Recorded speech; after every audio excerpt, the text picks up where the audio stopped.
लय चरित्र आहे सांगण्यासारखं मध्ये शंभू राजांचं काय काय त्याग केलाय ते. मग माझ्या राजाचं चरित्र आमच्यासारख्या व्याख्यात्यांनी डोळ्यात पाणी आणून माझ्या राजांचं बलिदान सांगत बसावं. अरे बलिदान एवढं दिले माझ्या राजाने, बलिदान सांगताना असं वाटतं त्या वेदना माझा राजा अजून जगतोय. आणि आमच्यासारखे व्याख्याते आमच्यासारखी लोक पुन्हा पुन्हा ते बलिदान सांगून माझा राजा ते पुन्हा पुन्हा सण करतोय. दादांनो एवढं बलिदान दादांनो मध्ये शंभू राजांचं आहे. अरे त्या चित्रपटात तर काहीच नाही दाखवलं रे, काहीच नाहीये.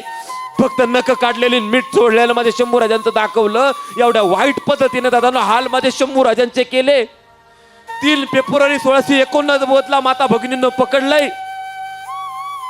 जसं आता मराठा क्रांती मोर्चाला पाणी बंद केलं ना, पाणी मिळत नाही ना, माझे शंभू राजांना दादांनो एवढी कोरड पडायची तोंडाला.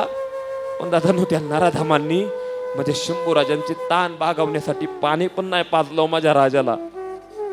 पोटात अन्नाचा कण नव्हता. आमच्या आईने एक दिवस भाजी नाही चांगली केली, ती एक दिवस उपाशी राहिलो होतो. आमची काय होती अवस्था. पण तो राजा सण करत होता. पोटात अन्नाचा कण नाहीये, तानेने बोलताय ना, जीभ कापलेली वेदना, रोज एक वेदना. अरे पहिली जखम बरी होत नाही तर दुसरी जखम येऊन अंगाला लागते. कुणी येऊन रोज रोज एक एक आवयाचे तुकडे तुकडे करत चाललेत. सहन करत होता राजा कशासाठी.